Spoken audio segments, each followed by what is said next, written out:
Cool. Welcome everyone. Welcome to our second talk as a part of our STILL Artist Benefit Week.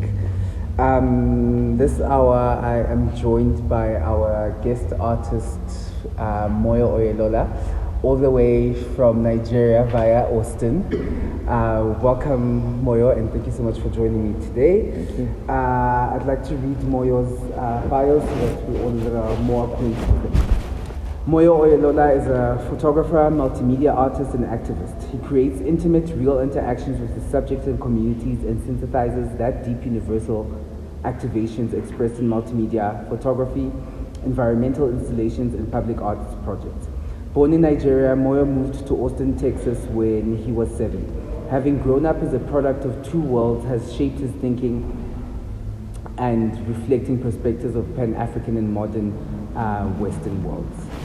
For those of you who don't know, we for the past, how many days now? 7 days? It's a blur. So we took a day off in between, but Moyo has been in performance as Agent M in his multimedia installation titled The Department of the People and Process.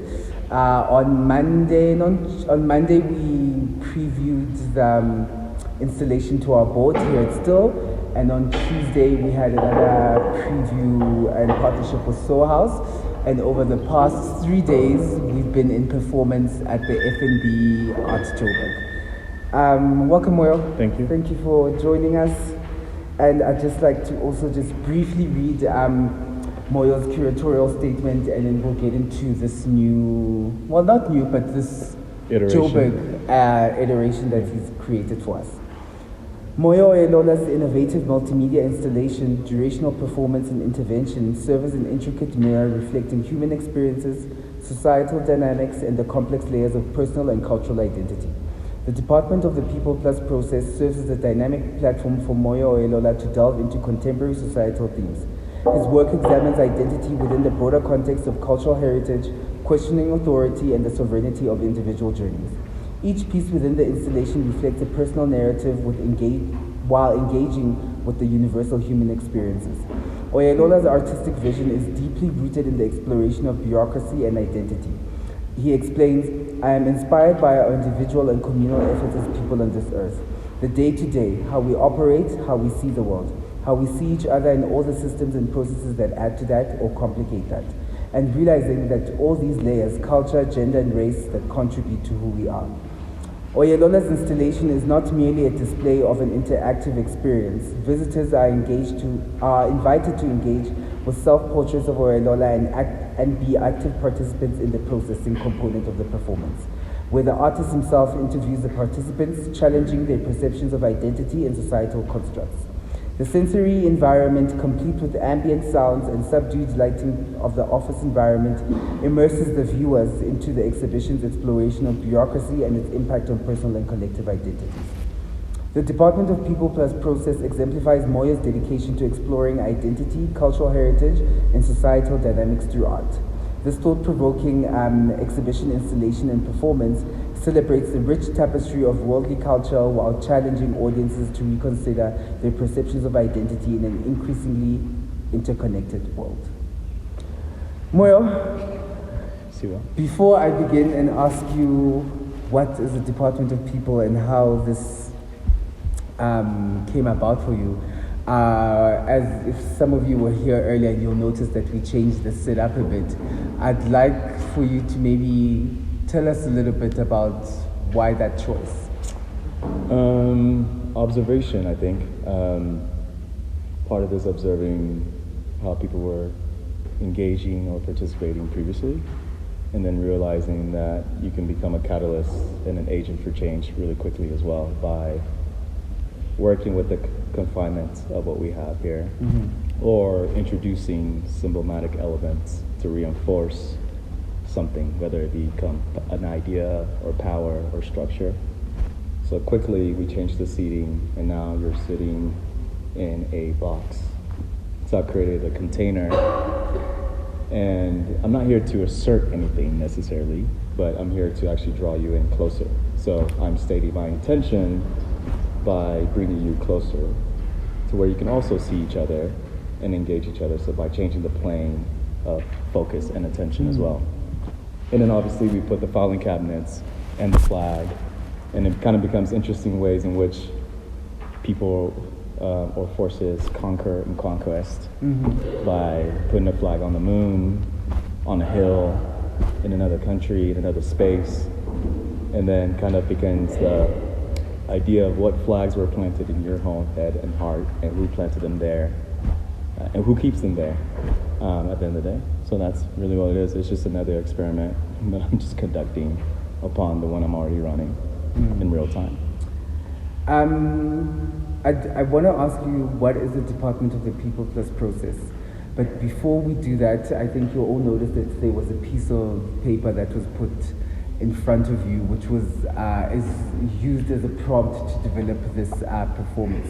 Could you tell us, and for those of you who experience the performance either here or at the fair, will have some sort of inclination as to what it is, but for those who do not know and those who are listening,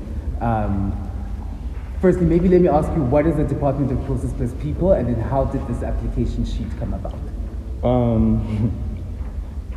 The Department of the People Plus process is playtime for me and curiosity, which is kind of how I like to approach a lot of my work. Is just being curious. First, I have to kind of be curious about myself and my origins and how I got to where I am and why I do the things I do. And it made me also kind of curious about other people, I guess, as some kind of anthropologist and I guess conversationalist, is that a word? But if I can use that. And then realizing that part of my gifts is to become a catalyst, or just to inject a little bit to stimulate people. And I always say that I'm not here to really answer anything, but I'm here to further the question. And then through these interactions, if you leave with more questions, then I think that's success. Because then it lives with you, and you go to sleep with it, and you wake up with it, and then you start to think about all the different kind of components of your life and why you do what you do or don't do what you do.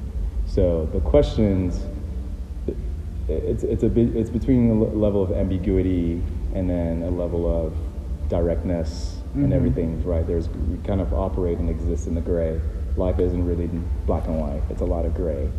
And sometimes we get comfortable in the gray, sometimes we're not. Sometimes it might be black or too black, and sometimes it might be nothing but light. So the questions actually evolved through an experiment I ran through another residency in the States with the Line Hotel, where I was there for 6 months. And I had a question around the idea of a passport and thinking through the confinements of a passport, where a passport determines your range, your reach, your capacity to physically go somewhere else, right? So if you have a South African passport and you need to go somewhere else, sometimes it's straightforward. If you have an American passport or a Great British passport, those tend to have a bit more range, and you don't get questioned as much, right? If I needed to go from Texas to Japan because an opportunity came up economically, I can literally, if I have the funds, buy a ticket, get on a plane, go, and go photograph something, or the case might be. But as someone that's also a Nigerian and has a Nigerian passport, there are limitations. Right. So my starting point is different. So even the number of flights, logistically, that could take me there is different. My finances might be different, even if I do have the money. But then you have to submit your bank account. You have to book the hotel prior to even going there, or them telling you you're permitted to. You have to state why you're going there. So I started thinking through the conditioning that happens through even just passports alone, right? Through these borders that we created, et cetera, et cetera. So at the residency, I asked, it was actually very stripped down. I have this philosophy of 70%. Right. When I was in college, I got a bunch of C's, which is a 70, and I passed, and I still got a degree. Therefore, I'm educated and smart, or not. And so I've kind of brought that philosophy into my artwork, where I'm not seeking perfection, but I'm looking for the soul of it and the essence of it. Like, if I can find a way to channel it into some form, I feel like that's a success. And then I could put it on the shelf and come back to it. And so I took that approach towards that residency. I think that's the benefit of residencies in general, that allow you to iterate and experiment. And it was literally at the hotel lobby on a sheet of paper that didn't look as structured as this. And I asked people 2 questions: is where were they, and where are they going? And it kind of took the same format, and I literally taped up a sheet of white on the wall, and I put like a bucket or something like that for people to sit on. And I was inspired by that through my trips to Nigeria, where I had to go get my passport when I was there. And in the States, there's like convenience stores that'll do it, for you and take your passport and blah, blah, blah. But there in Nigeria, it was just a guy that had a car and a battery and then a wall. And then the printer was hooked up to the wall, to the battery rather, and he just takes the photo. And next thing you know, like 5 minutes later, he brings you like 20 copies of your face. Right. And I'm like, I only need 1 or 2. But I thought through the resourcefulness of that, and I was really kind of inspired by that spirit, that innovation. So I brought that into the residency and went through that process with people. And then I guess I'm kind of jumping into a lot of it, but when the opportunity came up for me to do this in a museum space at the George Washington Carver Museum in Austin, it's an African American museum. I've spent time working there, so it feels very near and dear to me. The resources were there to really think about how to standardize this experience for a larger audience in a way that can feel structured, where you can think through the lighting, right? Where you can think through what the wall colors were. We made this crest. We made an 8-foot crest and seal that was set behind me.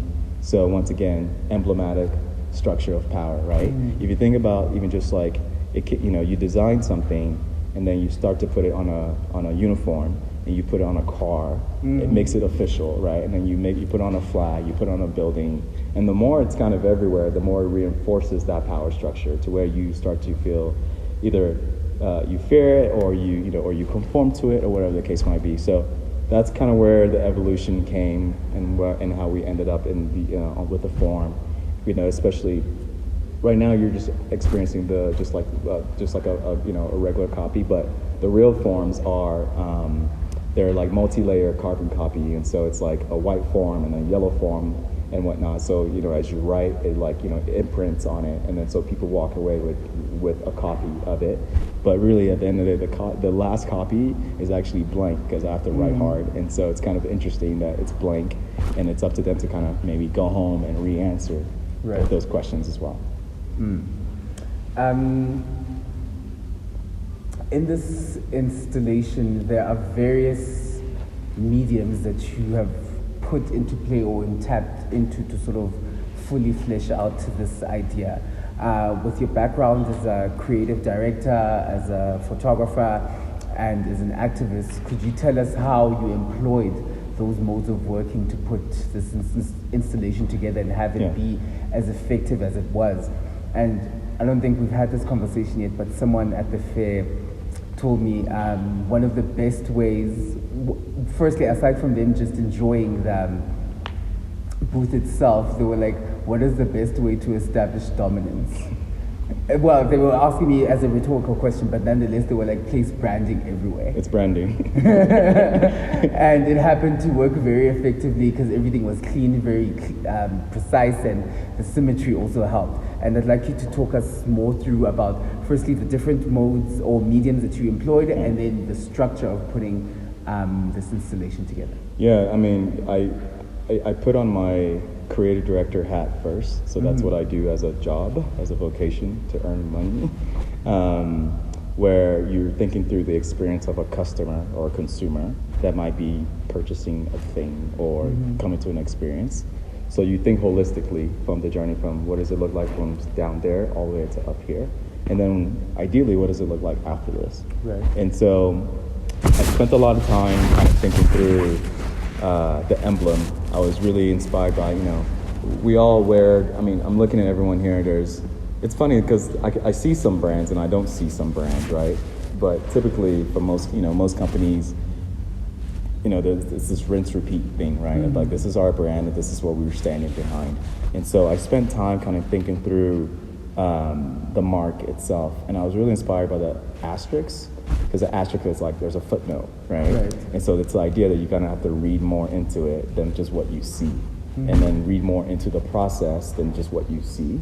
And so I was kind of inspired by the idea of it being kind of like an asterisk, which is kind of like, feels like a human that's like spread out in all directions. Leonardo's Vitruvian Man. Vitruvian Man, yeah, and then also just kind of like our minds when it goes in all directions as well. And so that's where I started. I knew I wanted it to be round, but I also kind of iterated it in different ways where it was round, and as you can see on the form, it's in a square or rectangular form as well. And so it's like, how can I stretch this, right? And then from there, it became, what can I put this on, right? Like, I could put it on a t-shirt, I could put it on a flag, I could put it on a box, I could put it on a pen, I could put it on a sticker. I could quickly find these very efficient ways to create that dominance, right, and whatnot. And then the thing about it was like repetition as well, and these clean lines, right, and symmetry, right, and then white walls and not too much, right, and then there are the photos themselves, which kind of feel stately, right, and whatnot. And then there's the and then I think even part of it for me too was the marketing of it all, and just when I first opened the show back home, I put together these small vignettes. They're video vignettes of me kind of doing a bunch of random things, but it was enough for people to go, that's interesting. We don't know anything about this, but we're willing to come. Of course, part of it was people willing to come because of their family, their friends, they want to support. But also it's just the curiosity of it all, and realizing that we're all just curious beings throughout the world, no matter where we are. And at the opening of the show back home, what I wanted to do was just create enough of a canvas, and it was important that it was a conversational canvas. I didn't want it to be just where people went into a room and looked at stuff on the wall, even though it can be beautiful. And the fair is full of beautiful work. But once again, I'm looking for that disruption within an environment where I know it's going to be beautiful work on the wall and people walking around saying hi to their friends, etc. So if I can interrupt that, then it becomes something much more memorable that hopefully helps transform them. But at the opening night for the show, I'm sitting there. The first person I actually interviewed was an older lady, and she actually used to work on Sesame Street. And I thought that was interesting, and she like understood the play aspect of it and the criticism of it too. And then at some point, they came at one of my agents. I have agents that helped me. Mama has been helping me, Tabisi has been helping me, and Paul has been helping me this week. So thank you for that. And someone came and told me that there's a single file line that has formed. And I was like, what do you mean there's a single file line that has formed? I didn't kind of design it that way, but somehow people have organized themselves in a single file line, and the line is now going out the door. And I was like, once again, I kind of created the canvas, and now it's being painted on through these very different actions based on what people are doing. So those were all the things, and part of it was just like the cameras, right? I think I had 20 cameras when I did the show back home, which created that stimulus of like, and they're blinking red lights the whole time. So you feel like Big Brother is watching you, and they're fake, but it's part of it too. And especially when you see multiple, there's a sensory overload that starts to happen between the quietness of the space, the sterileness of the space, the kind of inhumane-like quality of the space on the hard chairs you're sitting on, and then the clocks that are flipping. So I had clocks that were flipping, so they were very mechanical. So every 1 minute they would flip, and then you couldn't really tell what time zones they were in, and there's multiple of them. So even challenging the idea of time and time as a whole constraint. So yeah, it was just all these layers of sensory, right? You're there to do almost everything except eat something, for the most part, which will one day might be a whole thing at the end of the day. Right. Yeah. So there's photography, there's used objects as sculpture. Let's see. I guess performance, durational performance. Yeah. And I wanted to speak to you a little bit more about that. What is that process like for you when you switch into Agent M? Rather, let's start it this way. Who is Agent M? He belongs to the department. That's Agent M. Okay. That's it. He's of the department, created by the department, for the department. By the department. By the department. And if you're asking the artist now, sorry, I was too in character for a second. If you're asking the character now, HEM represents the overseers, I guess, and their condition, and how they're conditioned by the system. So on the first night that I did it, I didn't really know what to expect, and I sat there for... Is this the first night in Austin? Or the first night in Austin, yeah. And it happened too here as well. On the first night, I sat there for 4 hours straight. And I didn't go to the bathroom. I think I took a sip of water or so. But I felt this need and pressure to actually answer everybody and spend time with everybody. The thing about it is that you go through this process and this journey, but in contrast, our experience is actually quite pleasant and hopefully helpful. But by getting you to this place where you're kind of stimulated, hopefully it gets kind of like a flower that opens up and is a bit more receptive towards the conversation that we're going to have that's pretty one-on-one, and no one really hears too much of it. And so I felt compelled to help as many people as possible, or to speak to and engage with as many people as possible. So I kind of became a slave to the system myself that I created in an artistic sense.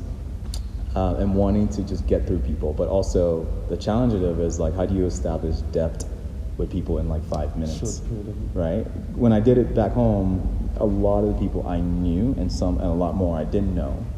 Where here, a lot of everyone I didn't know, they didn't know who I was, and whatnot. So there was no context whatsoever. It's a thing they just stumbled across at a fair, and now they've chosen actively to participate in it.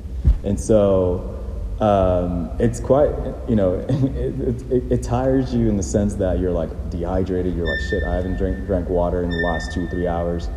And if you think about it, how many of us you talk every day to people, right? And there's some people you can spend time with on the phone, your friends, your boyfriends, your lovers, whatever. But to actively spend 5 minutes for 4 hours straight trying to find depth with people is quite an interesting dance to do. And as you work through the questions and you're actively listening, and also physically, as that's happening, I'm taking people's photos on the left or right, and I say 3, 2, 1, click. You only kind of get one chance. The photos happen. The printer sometimes gets stuck, so I have to kind of also try to do that. And then the printer comes out. One of the agents comes and helps me, and then I'm still trying to be actively present. So it's a dance of many things all at once. Maybe it's a metaphor for my life, where I'm trying to be actively present in the best ways possible, but still doing a bunch of things. And you go through it, and then once it's done, then it repeats itself again and again. And so it kind of makes me think about just as much we complain about when we go to, the word that's been used all week is home affairs, right? Which I guess it's an office and a department that people here go to, right? And back home in the States, we have like the DMV is the one that everyone, when you need to redo your license or something, that everyone thinks about. So I think part of that was just kind of thinking through the people that are involved in these processes, right? And then the people that are subjected to these processes, and who makes the rules, where are the borders. But beyond really that, everything's really about internal borders and internal access, and how do we process the day-to-day and the things we want to do, the things we have, our goals, our desires, what are our blockers, where are we coming from, where are we going, etc. And on the note of this form, there's sort of you ask these questions which are playful. They can be taken literally or figuratively, depending on the person, whatever mood they're in. But I think there's something quite special that happens with the interaction once they get to Agent M. What is that process like for you, and how did you choose to particularly engage with people in this way? And obviously what comes to mind with me is generally the people we encounter in these sort of spaces are just there to process you and just put in your paperwork, get it into the system, and they're trying to clock out by the end of the day and go back to their families. But then you take on a greater role than that, where you actually try, as you mentioned, to get depth out of the conversation in that short period. Out of curiosity, how many people here have gone through the process? Just show of hands. How many people here were... 1, 2, 3, 4, 5. You got to 6. 7, 8. Tabis, have you not? 9, 10, 11. Okay, so you've been processed, right? No? So, okay, about 10 people. How many people had an idea of what it was when you first heard about it? And then did it change after you went through it? Just a show of hands, that's all. Did it change after you went through it? Yeah.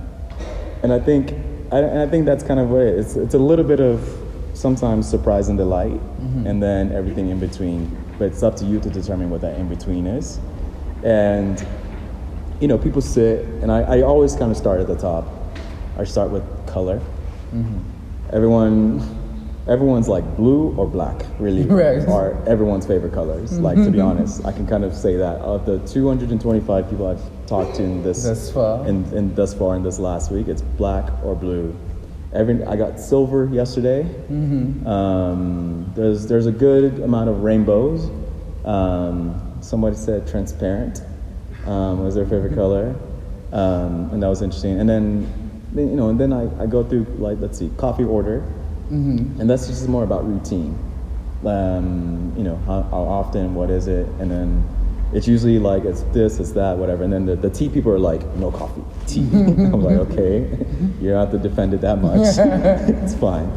And then these forms are a little bit different, but there's also like accountability partner. So then it starts to kind of go deeper to like who keeps you accountable, right? So people will say self, and some people say their mother, or, you know, their friend that came with them, et cetera, et cetera.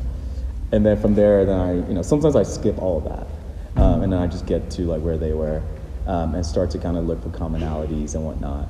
And at the end of the day, people just really want to talk and be witnessed. Right. At the end of the day, we're coming out of a pandemic. We still are, right? And we're here now, and we've had to be siloed in our homes and find other forms and other means, not only just to like be in community, but just to survive at the end. So I think also the pandemic really did inspire a lot of this too, in some ways, of finding ways of bringing people together, right? And I'm also kind of observing people sit in these chairs and they start talking to the person next to them, blah, blah, blah, right? Which you don't tend to do when you go to like some official thing, right? But this space is a bit more conducive towards that. So there's a general openness that people bring into the space. When you go to home affairs or whatever, it's an obligation. You're just trying to get this shit done so you can move on to your life and go work and go pay bills, et cetera, et cetera, et cetera, right? And so in it, I'm listening, and I'm looking for little gems and little things, right? So I think there's the art of listening and then thinking through the follow-up question, just like you are with me, I imagine, and thinking through, what did they just say right now? Right. And they said, okay, cool, they were in the darkness, right? Some people answered it quite literally. I was in Melville. I'm like, okay, that's fine. But then I go, what is Melville, right? Meaning like, I've been to Melville, yes, but what is Melville to you? So all about it, I try to make it personal to each individual to understand themes and notions that are important to them and try to elicit that out. And then we just work through it, et cetera, et cetera, et cetera. And then at the end of it, the thing that I've introduced into the process now is actually asking people, do you have any questions for me? Which is kind of like a new thing. And then everyone goes, what is this? And I go, it's the process. And they go, what is the process? Like, this is the process. Right. And they're like, for what? I was like, you tell me, because I'm like, you're the one that's telling me all about your life all of a sudden. And so you're volunteering all this information to me, and I tell them, no one forced you to sit in this chair, and no one forced you to work your way up. It's funny because we changed it up a little bit today, where we put the chairs in, what do we do, like a circle today, right, or something like that? But we would do 2, 2, 2, and 2, and things like that, and then people would snake their way up and create order out of the chaos of it all, right? And so I was like, no one forced you to go through that, but you were willing to sit there for 30 minutes. And so some people, they're like, well, it's because I'm trying to be a bit more, I'm an introvert. I'm trying to be a bit more out there. So for some people, it gives them a chance to actually practice something. At the fair, some people are just like, I'm literally just dead tired, and I just need to sit for a little bit. And so in it, I really just simply to kind of tell people the thing that helps them was I said, listen, we're all standing in line consciously and unconsciously for something that we're aware of or not aware of. So what else are you mentally, emotionally, physically, spiritually standing in line for in your life that you uphold every day one way or another? And when I say it like that, then people start to understand that we all participate in something, right? And sometimes it's to our own survival, or it's to our own, because of our dreams, one way or another, in order to move through this world. And we're all a part of a process that's either inflicted or just our process. So that's kind of what it is, and that's how it kind of happens.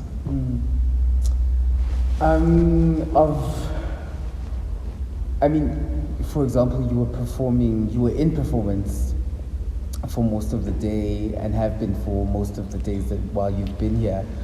What is it like for you when we close, or rather, as most of you locals would know, when the system is offline? System is offline. I've heard that a lot. They're like, someone said, I'm so impressed that your system's actually online. I was like, we do our best for the people here until we're defunded. And right. and then there's nothing we can do. The thing, I think everyone's been asking me, like, what happens through that? And really, nothing really kind of happens. Right. Because I don't go to sleep thinking about what everyone told me, for the most part. It'll be too chaotic and too disruptive if I thought about what she said, he said, she said, they said, etc. And in that same vein, it's kind of like the most common and maybe the most pertinent thing will come to the surface at the end of the day. I think it's, I know I have Dithero, you and I are kind of on this similar journey, right? You talked about process a lot, and you're a mother to be, you're expecting, and I'm also, my wife and I also expecting. So we're in this process of life right now. And so whenever anyone kind of talks about their children or that journey, my process, the human in me feels connected to that conversation, because I've now evolved to that place in life in this very moment. So those things definitely stick with me.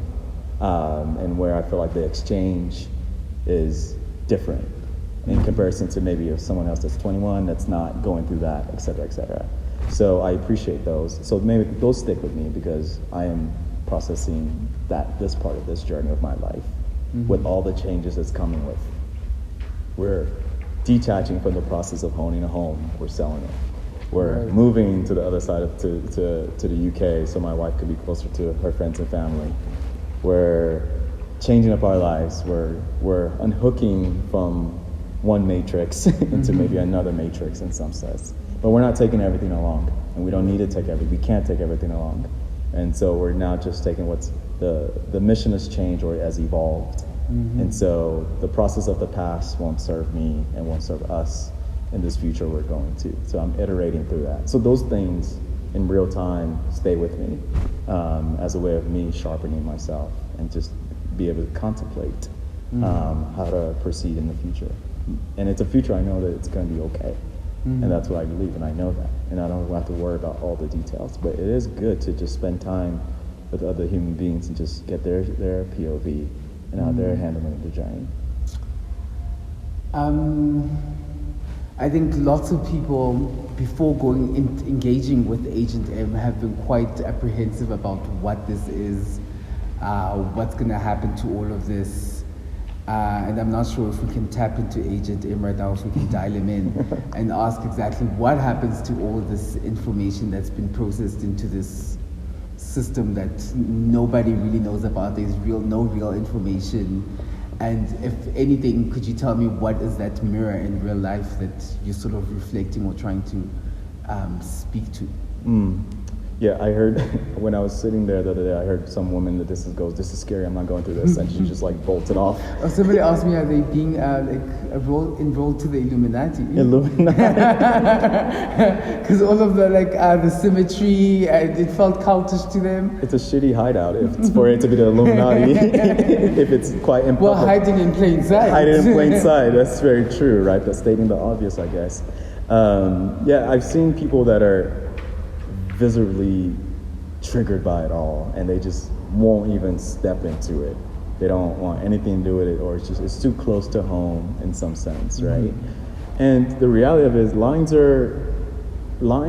have the power of life and death, you know, for a lot of people. If you're a refugee in a war-torn situation and you're just trying to stand in line for food because that's your first immediate need, or it determined whether or not you're able to seek asylum in another country. I live in the States. I live in a state, in particular in the United States, Texas, where borders and who goes across the border is heavily contested, right? And whatnot. And all the ways in which the borders even stretches on the other side, towards the other side, if when you put barbed wire in the water, right, to prohibit people from coming over or attempting to come over, et cetera, and whatnot. And so, I understand it and why people, wherever they might be coming from, feel a type of way about that. And in a weird way, I still consider that a success, even if they don't partake in sitting and standing in line, because they're choosing not to. I feel like it's still an impression, and whatnot. And so, and like I said, if not one person sat in that chair and, you know, had the process with me, it will still kind of be a success, just by showing the efficacy of what it means to establish power and dominance in an emblematic way. And so, and what was the question? Other question? What am I trying to mirror? What am I trying to mirror? I think what I'm trying to mirror is that I'm trying to help people work through their own past, present, and future, right? Once again, 95% of the people I don't know who they are, where they're coming from. And it's interesting when you sit with, yesterday and today there were more young adults, like 17-year-olds, who are still like, I'm so stressed right now. I'm like, what are you stressed about? But it's relative to them, right? That's what they know, is that they have a lot of work to do. There's pressure. They're already feeling some kind of pressure of like, you must go to school to do this. Mom has a point of view. Grandpa has a point of view, right? And then they're trying to decide for themselves what it might mean to choose a vocation and whatnot. And do they even have the ability to change their path? Or is it already predetermined to them by somebody else who's says they're only going to pay for something, right, if they do this and only. So I'm trying to mirror the sense of choice we might have, or the commitment we might have to the process and the system itself. And it's okay if you're committed to the system, right? Where I come from and where I live, I operate in a system where the right side of the road is how we drive. Here, you drive on the left side of the road. I'm not all of a sudden going to try to be brave and say, you know what, today, because I'm here and because of my other system, let's drive on this side. And so I'm going to conform naturally. And that's my own general public health and safety for the most part, right? But nonetheless, both realities exist in this very same world. They exist and they hold true, right, from one way or another. But sometimes within certain systems, there's industries develop out of it, right? Even asking for coffee order, there's a whole industry that's billions of dollars big that reinforces that one way or another. And so then when you look at that system, what does it mean to for you to just drink a cup of coffee and for it to be part of your daily routine? Where is it coming from? How much did the farmer get for the beans, right? Even there's these documentaries around even chocolate, right? Like the people that grow it don't even eat it and never even had a thing of chocolate. But we every day we have it for dessert. It's in our coffee, and it's just an everyday norm for us. I'm not saying let's abandon or abolish that at this very moment, but there's parts of the system that we should examine a bit closer, and then therefore there's also parts of us we should examine a bit closer. So that's really kind of what it is. So it skates between the external and the internal, and it oscillates between those two things. I'll also ask you this question: if there are two things that people could two things that you would like people to walk away from after experiencing this installation, and performance, what would you say those two things are? The biggest one is more questions than answers. Like really, whether it's more questions about like what the hell is that, to what is this about, all the way to wait, what am I, what do I participate in my day-to-day? And, but more importantly, internally, where have I held myself back? And it goes back to that passport idea of what passport have I assigned myself, and how far can I go, right? And where are my borders, where are my boundaries, whatnot. I spoke to someone today that's a runner, and that's someone that's in a very physical way is actively thinking about boundaries based on time, a heart rate, and a target. Endurance that she wants to meet, right? A 4-minute mile, right? And et cetera, and all these other things. So to be honest, that's probably the biggest thing. But I think the other thing is just delight, a little bit of delight. When they come out of it realizing that there's more than one way to experience the world and see the world, even if there are limitations based on who you are, how much money you have, where you live, etc. That's really it. There was one, the second? Etc. No, who you are, where you live. Okay. Yeah, all that stuff. For those of you who haven't gotten a chance to experience it, Moyo and their agents will be on duty from 11 to 1 tomorrow. And from 11 to 1 tomorrow at the fair, the performance will be on. And the system might go offline, but God willing it stays online, and maybe Agent M will be willing to... It's available online. Online? It's available online. Yes, at the fair. At the fair. Yes. If we're not at the fair, you can experience it. No, yeah, it's public participatory. You have to be there. But you see, what did you mention online? Okay, sorry. Oh, did I say online? The I said the system might be offline. But nonetheless, join. No worries. Nonetheless, we'll be at the fair tomorrow, final day of the performance. Thank you so much, everyone, for joining us. Sincere gratitude to everybody who's already participated and everyone who participated here. Big thank you to all the agents who've been really doing the hardest work of this performances, because they have to recruit the people. And specifically at the fair, we're in the gift section, which is the fair's new photography section. And as most of you know, people who walk around at the fair, or people who are at the fair, are there for commercial purposes. So anyone who walks in and out of the booth, the first thing is, yo, that could be a sale.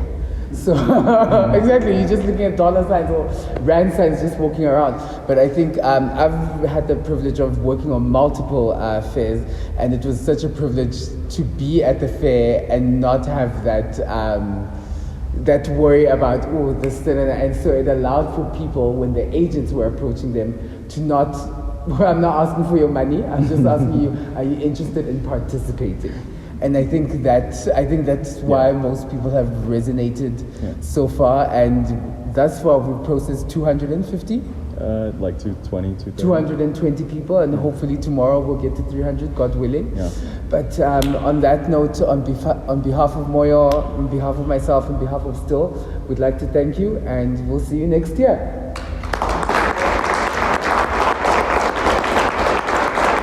If there are any questions for Moyo or myself, we'll take them now. Yes. What's up? Black American. Nigerian. What, Nigerian American? Nigerian. Yes. Black American. Not Black American. Nigerian American. No, hey, wait. Your wife is Black American, isn't it? My wife is mixed. She's. My wife is mixed. She's African American and white. Okay, but you're based in America and you're moving to England and right? Moyo. I'm so curious about it. I'm curious too. We're both curious. Because it's so familiar around here. The name? Yeah.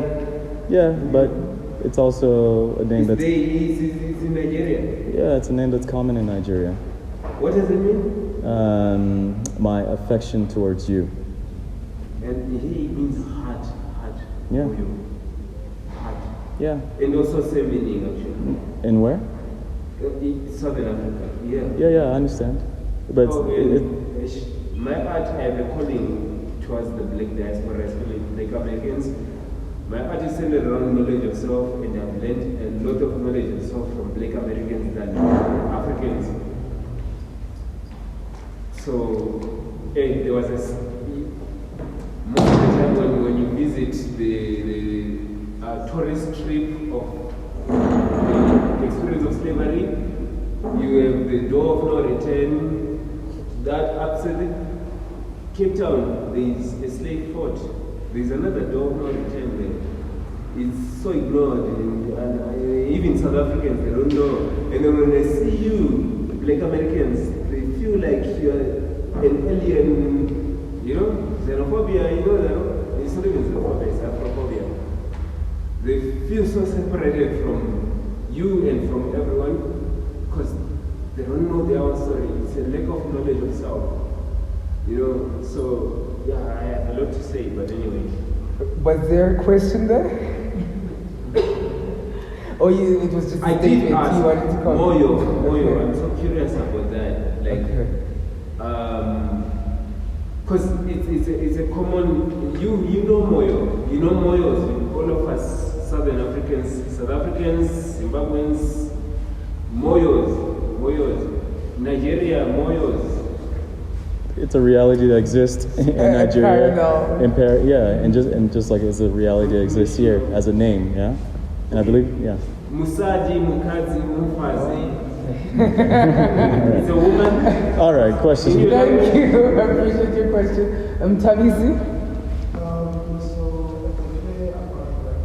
We can't hear you. We can't hear you. Oh, so the fair questions about what happens to the images and the application forms, like over time. Because I think you said you started this performance since 2022. So is there a point where you have to realize something you can do with the images and the applications? Yeah, I mean, once again, this is just another experiment, and I'm kind of, I guess, harvesting data and harvesting experiences in different forms.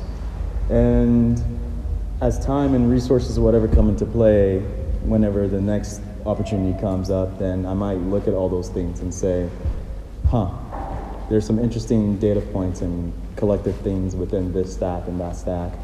I'll probably separate the stacks. I'll say this is a Johannesburg stack. I did this in Senegal with like 30, 40 people last year.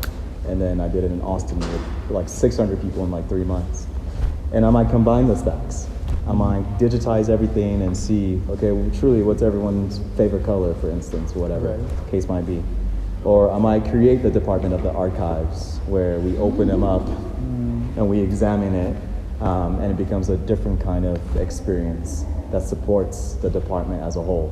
So maybe other institutions arise that are connected to the department, because that's the thing. The ministry of so-and-so comes up in order to, maybe protect the natural resources, right? The military becomes another thing. All these other, once again, emblematic things that are established in order to colonize or take over or establish power, et cetera, et cetera.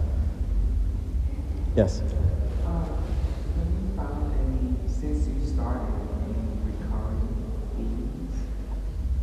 People like to talk about them themselves. That's a really big one. Recurring themes.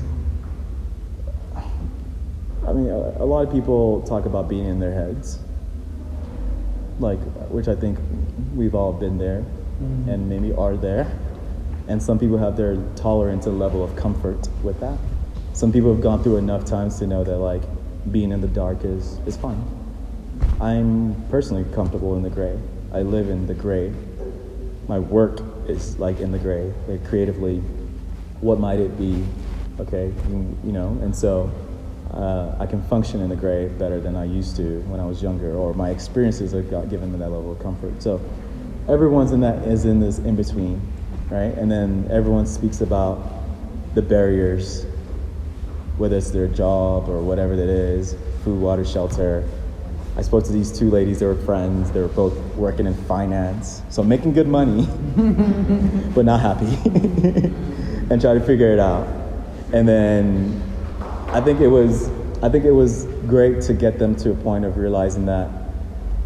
I spent a bit more time with this woman, specifically trying to get her to understand that she can continue to work in finance, or she couldn't, but how does she have the valve release, the pressure release in life, so that her stimulation is not just numbers, zeros, ones, and money in, money out? Well, I'm sure she shops. But wait. And so she said that, right? And she said that, but she's still not pleased, right? She probably has the heels and the bags and all that stuff. And I was like, and she's like, she said, and I come to these art fairs just to get something different. But you know, art fairs are not every day. Galleries are all around, but art fairs. And I was like, have you ever? It seems like you can afford to go to PNA and just buy a canvas and paint. Right. You know what I mean? Or take an art class. Or take an art class. Like, have you ever just considered just doing that?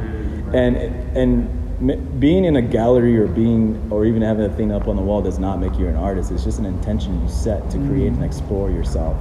And so, and I told her, think about some themes in your life. I think she was mentioning about family and this and that. I'm like, okay, cool. Thinking about some themes in your life and paint them and express them. And I said, and frame them. Keep it. Because that builds confidence, right? Because everyone's thinking like, in order to be an artist, it has to look exactly like this and blah, blah, blah. Most people, you give them a canvas, they're scared of that. They're scared of just like taking the color and putting it on and applying it, because it's not MoMA worthy, it's not gallery worthy or anything like that, or any other institution that says this is art and this is all art can be, is when it's up in our walls, right?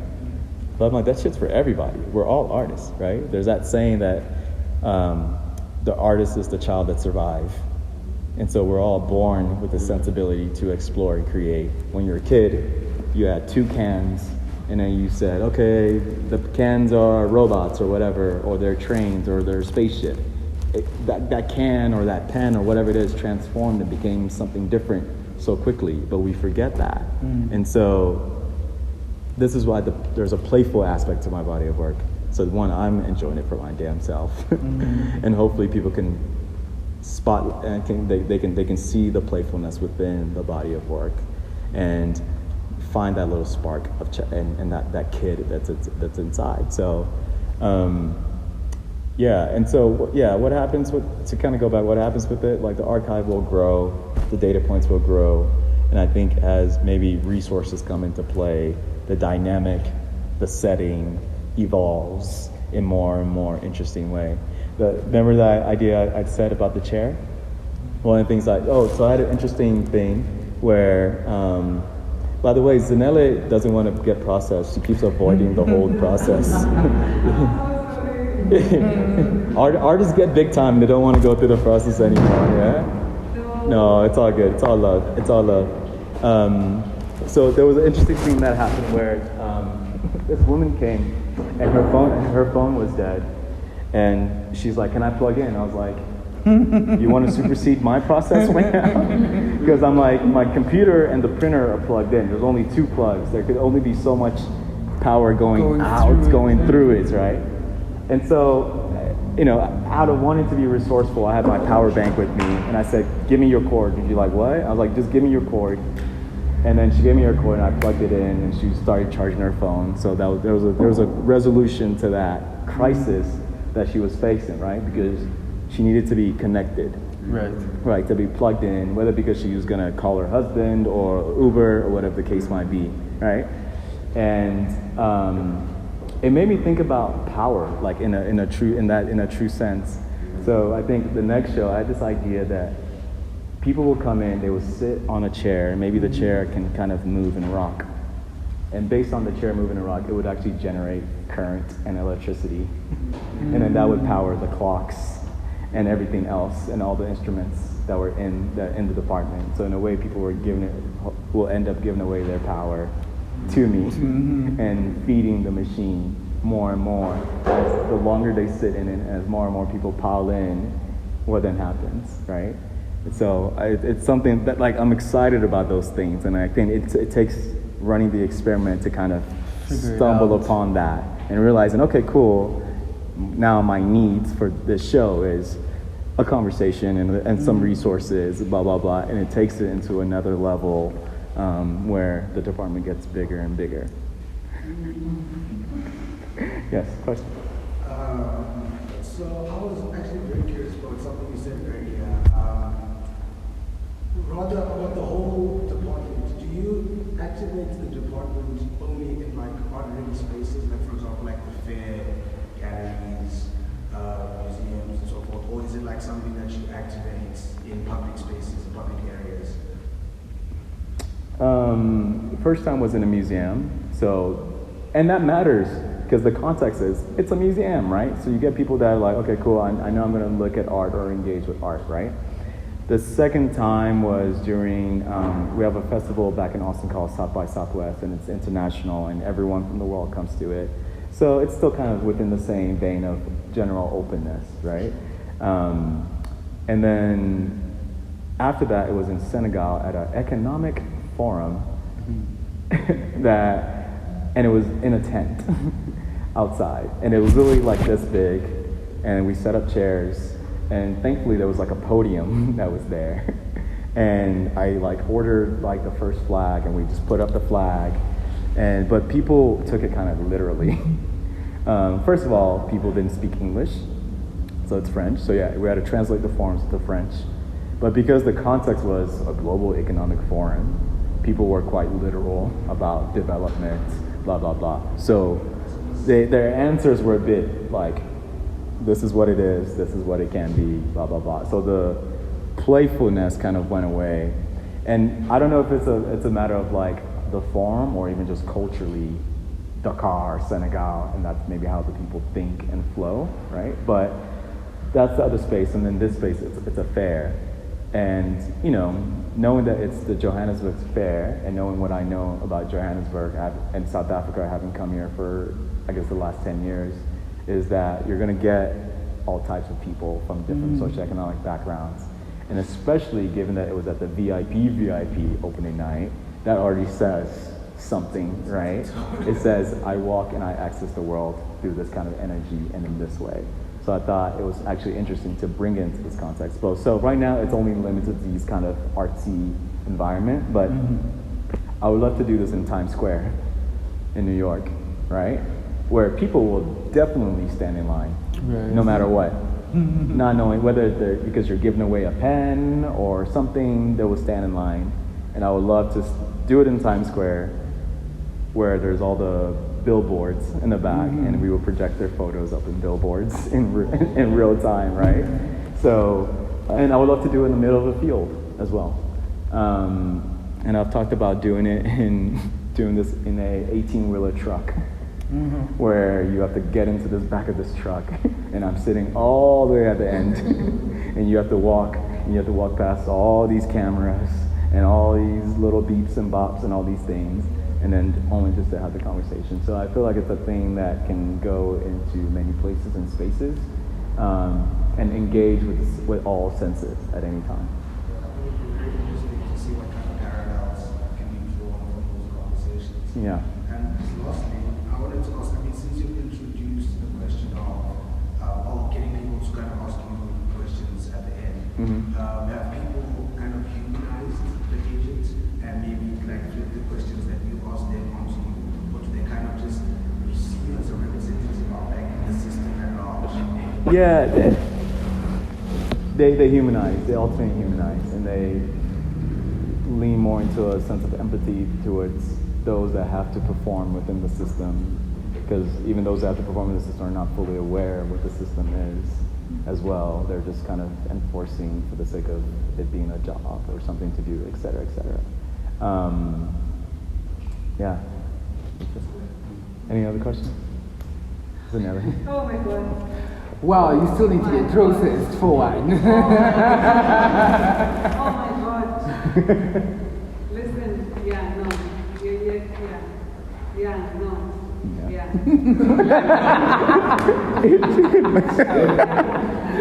And also you have a good staff there. Yeah. I was welcomed by you, and Luca was nice too.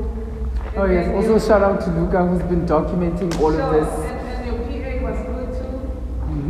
Mama's like stoicism is incredible because she stands there and she's just looking straight at the wall. She's also kind of attentively looking for things and paying attention. And so people are kind of like, who's this person sitting there?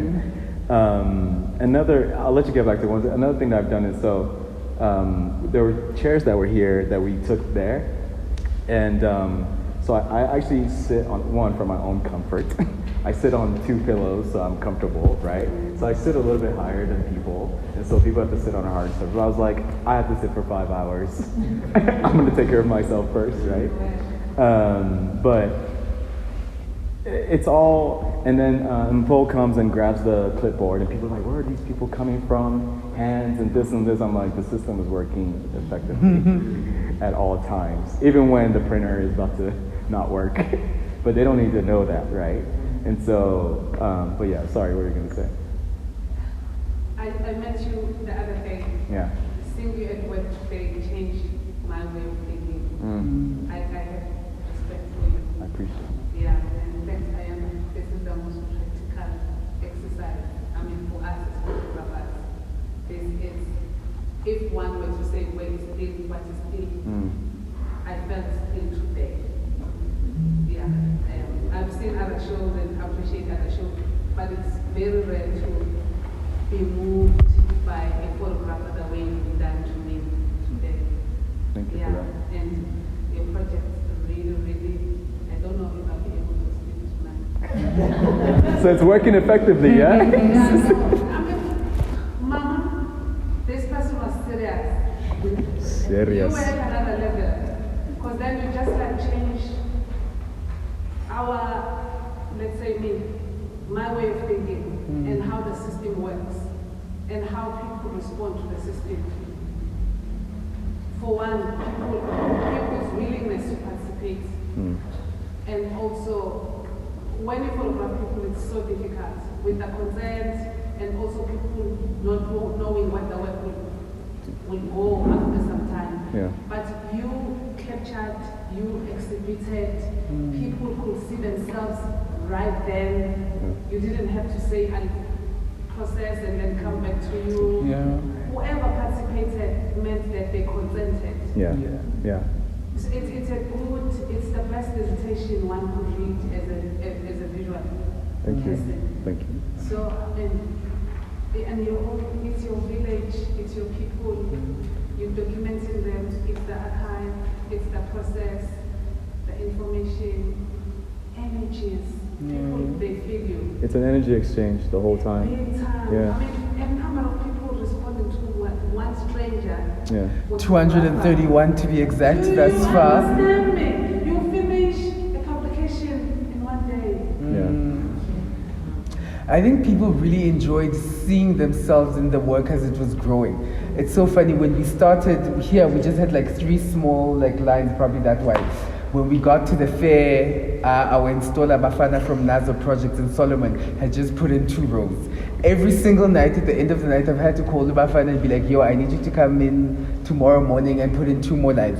Every single day. I think I probably need to do the same tonight. But it's continued growing, and we're hoping however many we can reach tomorrow. But yeah, I think people are really enjoying, and I was saying this earlier, going to the fair and not, when they walk into a booth, not immediately feel like they're being hounded for money.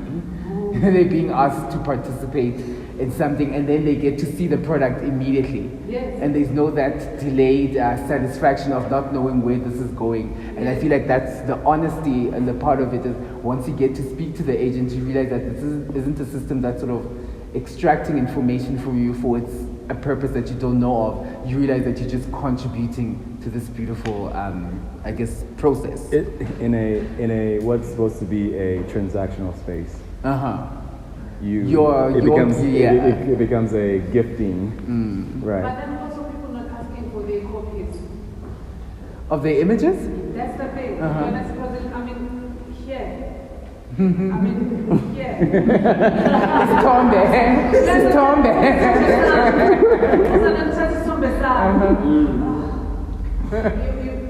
This is the politics of excess. Yeah. Do you understand? Yeah. The politics of energy. Yeah. The politics of space and time. Yeah. You have all layers in one. Yeah. It's true. Yo. It's true. We'll do one last, thank you, Zanele. Thank you. We'll do one last question. As black people, I think our calling in this era is to heal from traumatic syndromes. And this is controversial, but racism is necessary. Borders. Okay, so my calling as an artist is towards the diaspora, Black Americans, because you are universal in terms of the African experience. There is a belief that you are West African, middle, whatever, as if you're not even Southern African, but there is a slave port in Cape Town, you know. So, the slavery, Black Americans, you belong to all over Africa. I look at you and perceive you as a living ancestor, you know.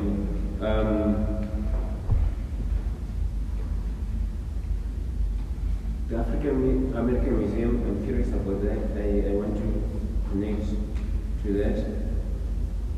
Programming, knowledge of self.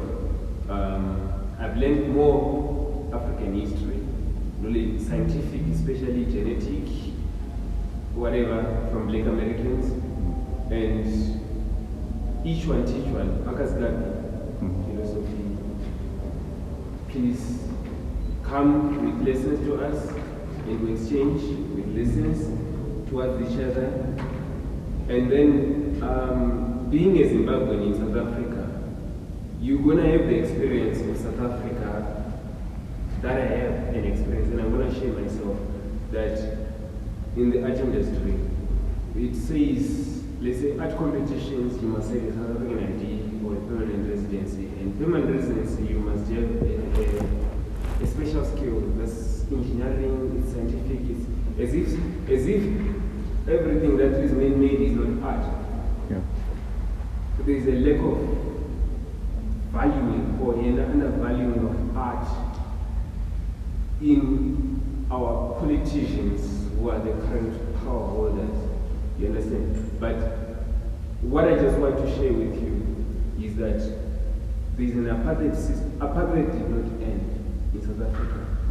It just shifted from the black people who were suffering apartheid to say now they are South Africans, and then it shifted to Africans. And then also you, as non-South Africans who don't have the ID, are going to experience that apartheid, where at competitions, funding, whatever, you can function in this economy, the South African economy. This place is beautiful. I love this place, man. You know, they are not beyond friends. They are even better than my own relatives who hate me. South Africans that love me, and I'm here because of them. Yeah. They've supported me. But borders, limitations, you mentioned that thing of borders. I think it's something, it's a conversation, even a universal conversation, because I think there's also another form of apartheid. South Africa is a miniature America. South Africa black it's a replica of America, and even its systems. Where I hear talks of migration, and you know, I Mexicans moving crossing the border into America, and the same conversations, struggles that South Africans are having with Africans, you guys are having with Mexicans. And it's the same conversation, you know. And now I think we need a solidarity between all indigenous peoples of the land, where it's even constitutionalism, where now we create a universal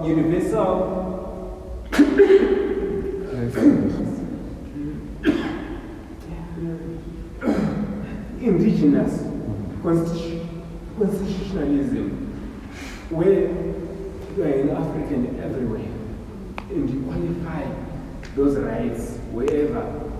Even indigenization systems, where it's not race-based.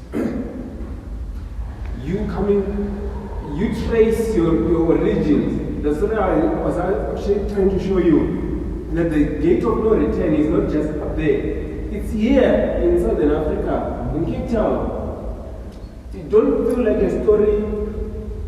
Thank you. Does not connect to this land. Don't feel like your ancestry does not connect to this land. Don't feel like you don't belong. Black Americans, I love you. You are my living ancestors. I've learned more black history from black Americans. Please, please, it's a universal conversation that I want to challenge even South Africans as a Zimbabwean. All art competitions, I can't participate because the first rule that they say is that you must have a South African ID and I can't. And then they say you must have a permanent residency. And my skill, listen, I've performed with South Africans in Wits University, State Theatre, National Arts Festival, and my collaboration with South Africans, it's impossible without me. Because it's not just my performance, it's the invention behind the performance, my equipment to perform what I do. It's impossible without me. You understand? So, it's exportable, creating opportunities of employment for South Africans. You understand? But there's an apartheid system towards me, towards Africans, towards Black Americans. Not just in South Africa. Borders, limiting and separating us wherever. You come to Zimbabwe, it's the same functional system. You won't be able to enjoy your indigenization rights there. But you're an African and you're in Africa there. And then you're Black American and you originate yourself, your ancestry to here. Why not enjoy those indigenization rights? It's a universal conversation. I'm challenging all of you to have that conversation. All of us. On that note.